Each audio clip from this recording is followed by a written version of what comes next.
hello there. Frontier has just put out the official patch notes for update 1.1. So we're going to take a little bit of a deep dive into that, starting with the Kentrosaurus family unit, which is a free species, completely free for the base game of Evolution 3. Update 1.1 will contain our first free returning base game species for Evolution 2, the Kentrosaurus.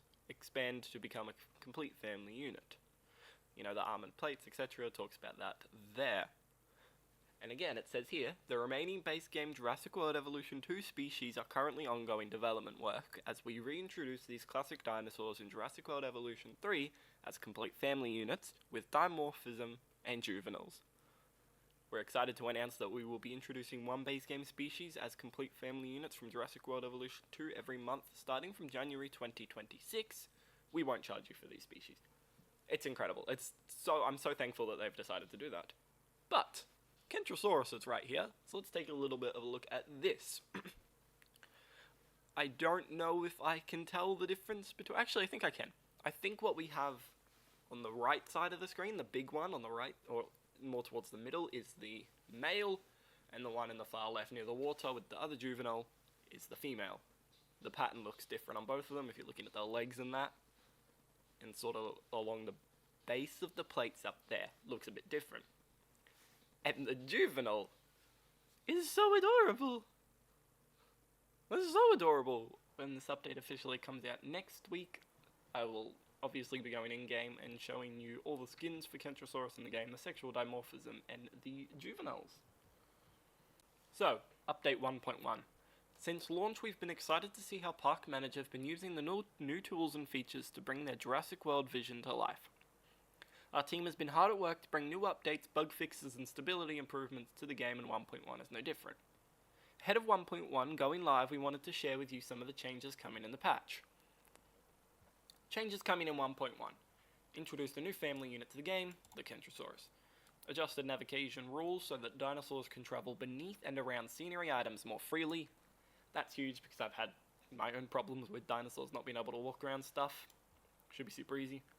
Added further keyboard shortcut to in-game control hints when placing moving scenery. Placing or moving scenery. That's going to be pretty cool.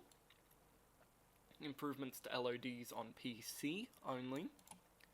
Added very high setting to foliage detail. Updated the very high quality preset to correctly use the very high settings for foliage and geo detail. Improved level of detail for feathered dinosaurs on lower spec hardware. Revised sandbox settings for preventing juveniles from being hunted in sandbox maps. That's good. I don't know why that wasn't a setting to begin with. Path and fence building modes now default replace mode to off when opened. That's good. Pylons can now be placed between islands on maps made with Island Generator. Oh, okay. That's good. That's cool. Added guest food scattering animation for dinosaur encounter attraction. That's nice. Just a nice little quality of life thing. Adjusted frequencies of dinosaurs present in dinosaur encounter attraction. That is also pretty cool. Always felt like they really just didn't use it. Hopefully by adjusted frequency they mean increasing the amount and not decreasing it. Added group edit shortcut when playing with a mouse. Double click a group to enter. Oh, yes, thank you so much. Added new help screens for alternative camera controls and foundation floor pieces. Nice. Added screen effect when time controls are open to clearly focus gamepad only. Create a new biome filter label for... Oh, yes! Okay, this is huge. Absolutely huge for me. Because I literally had this problem. Literally in my latest speed build when I built for the Psittacosaurus. It was so frustrating to know what kind of, scenery to use. And I'm super excited that that's going to be an option now to get it done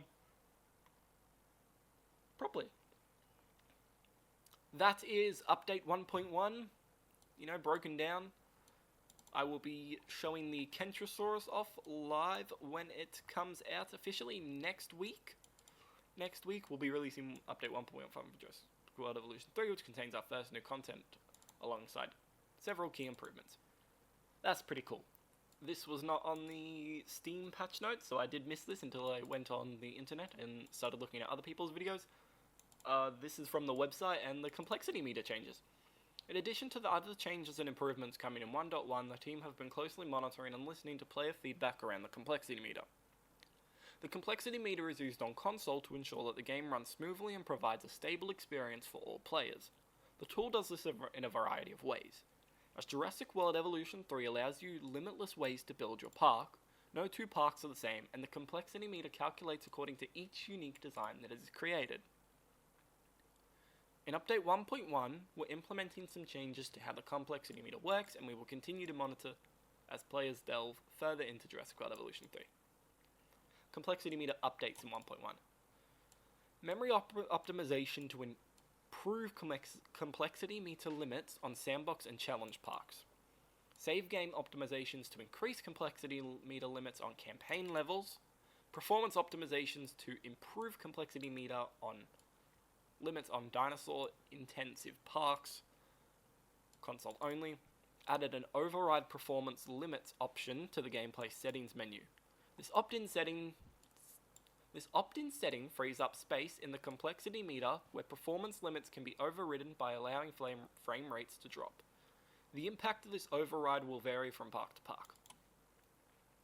If building continues with the overdrive turned on, the setting may become inactive until the park's overall complexity is reduced again. Those are the final patch notes. I hope you enjoyed this little summary video, and I'll see you in the next one.